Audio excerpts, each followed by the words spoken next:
Hello everybody and welcome back to another video. I'm SocietySucks and today I'm checking out why couldn't the Mongols conquer Japan by history matters. I don't know much about the Mongol attempts to conquer Japan. The only thing I really know is that they tried and they failed. So let's see why they couldn't do it. The Mongols are historically most famous for conquering all of this. From humble beginnings on the steppe to their conquests of places like the Kievan Rus in Eastern Europe, the Khwarezmian Empire in the Middle East, and most notably the Jin and Song dynasties in China. Now obviously they couldn't subjugate everything, and the history of the Mongol Empire is filled with places that they simply couldn't beat. And one of the most notable examples is that of Japan, which sat just off the coast of the core of Mongol wealth and power, the Great Empire of China, the Yuan dynasty. Yeah, it's not that far away. This dynasty was established by a certain Kublai Khan, who was himself a very capable general and leader. And yet, even this, combined with the incredible wealth and manpower that ruling China gave him, Kublai was never able to conquer Japan despite 2 attempts, and after this no other ruler of China would ever make an attempt to do so again. Which raises a pretty obvious question. Why couldn't the Mongols conquer Japan?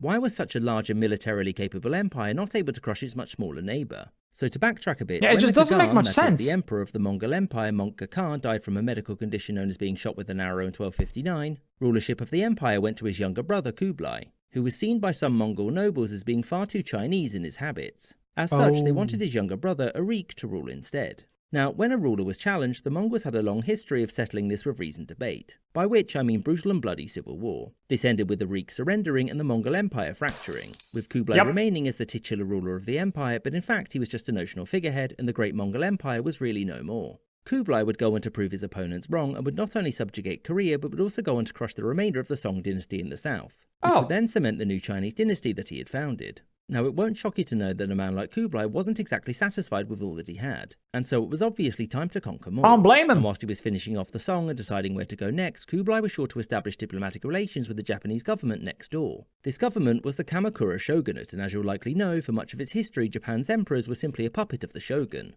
However, at this time, the shogun was also a puppet under the shikken, that is, the regent, which was occupied by a man called Hojo Tokimune, who had just gotten the job when Kublai's messengers turned up. The message they carried was simple: you're our vassal, so pay us tribute or we'll hurt you. His response was that he didn't respond and just sent them back Just to ignore China. them? This didn't go down well with Kublai, who now had an excuse to invade. Now, those of you with a keen knowledge of military strategy will know that the Mongol method of mounted warfare wasn't very applicable. Yeah, that was not going to work here. So Kublai had to build an armada to carry his army to Japan and potentially defeat any naval or coastal defences on the way. Yeah, but that shouldn't be difficult. The Koreans, who had a long history of shipbuilding and naval warfare, and also they couldn't say no.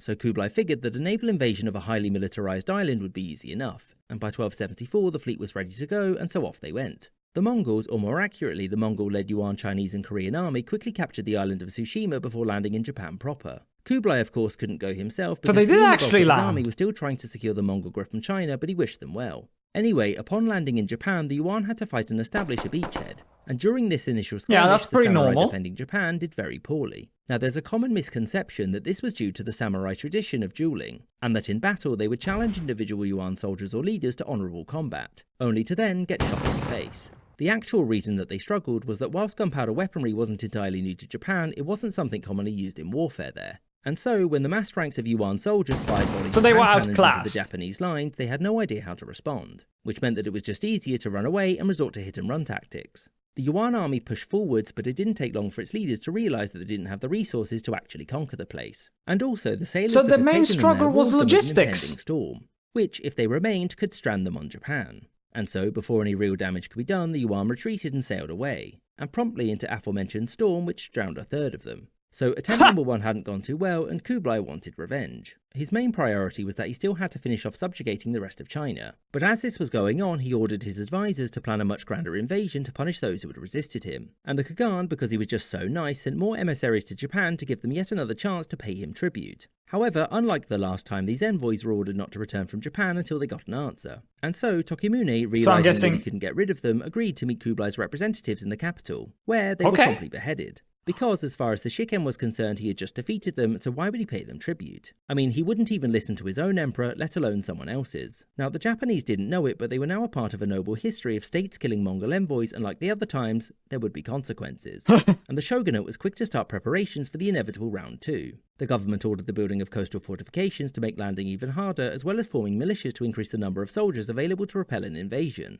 The Kamakura government also began preparations for an invasion of Korea. The Shikens' hope was that they would simply be able to conquer it swiftly. See, this is not gonna happen. This definitely didn't happen, because if they actually decided to take over Korea, now the Mongols don't have to take ships anywhere. Because to get Korea back, all they would need is to just move land forces there. So yeah, that's not going to work out for the Japanese. The Mongols of a staging ground for any further expeditions. And if not, the plan was that they'd at least be able to seize these islands off of Korea's coast, which would then be apportioned out to those who had just defeated the Mongols. This plan was dropped after a couple of months because 1, the Kamakura shogunate wasn't exactly the most stable government, and its leaders were concerned that many of their nominal vassals would simply rebel. And 2, the number of men required for such an overseas invasion meant that the previously announced coastal walls would take much longer to build, which the Shikens saw as a priority.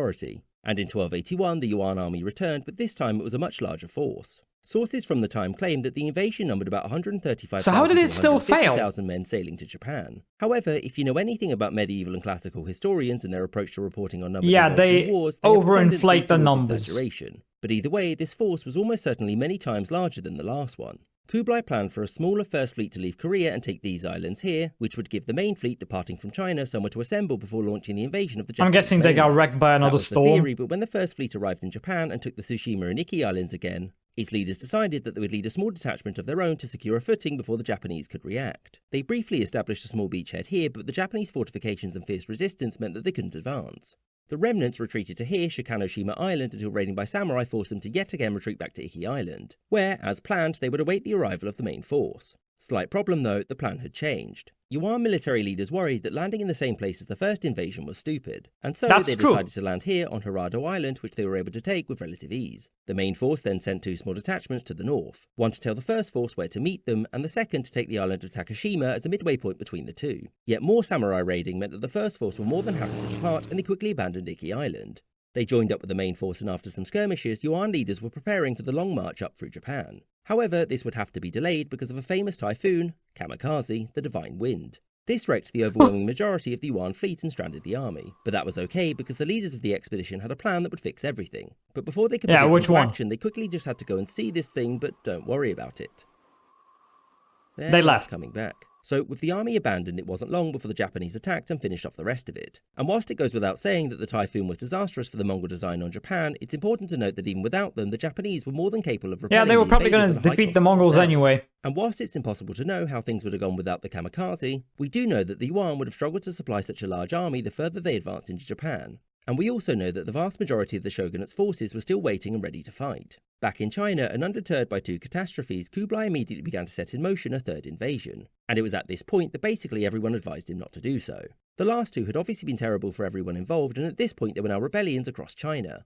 And so yeah, you gotta put down rebellions at home at this point. Way would only serve to undermine his rule. Kublai begrudgingly agreed and spent the rest of his reign invading Burma, which went pretty well, as well as Vietnam and Java, which very much did not. Now, after Kublai's death, the Mongols remained in charge of China until the Yuan dynasty fell to the Ming, and no emperor after Kublai gave any real thought to conquering Japan. Much of this was because the Yuan emperors struggled with maintaining stability in China, and so their resources were stretched already. And the Ming, whilst maintaining that the Japanese were rightfully their vassals, were often reminded of Kublai's failures whenever they tried to get involved in Japan's internal affairs. For example, when Japan had a dynastic dispute between 2 different emperors, the Ming interfered and gave its support to one claimant, simply demanding that the other submit immediately. I'm guessing that didn't work out well. Back in charge told him to butt out and made it clear that China wasn't capable of doing anything about it anyway. And so for the Ming, it was better to just focus on trade and being amicable. That was, of course, until Japan launched their own invasion of Korea in the late 16th century. And relations between the two got really bad again, but that's a whole other episode. Yeah, so the main issue was just the lack of supplies. The logistics of an invasion of Japan just were not realistic for the Mongols to be able to do. Well, Mongols, they're the Chinese, really.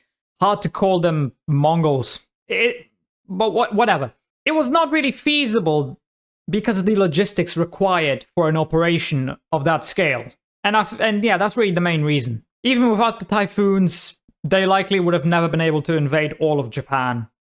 Maybe they would have gotten a part of it for a time, but simply the lack of logistics would have eventually ruined everything for them. And the Japanese would have taken back their lands. Very likely, I'd say. And yeah, I think that's really it. That's the main reason. So yeah, I guess that's it for this video. Hope you enjoyed. If you did, please consider subscribing and leaving a like. If you want to see more reactions, check out this video right here. And with that, I hope I'll see you in the next video.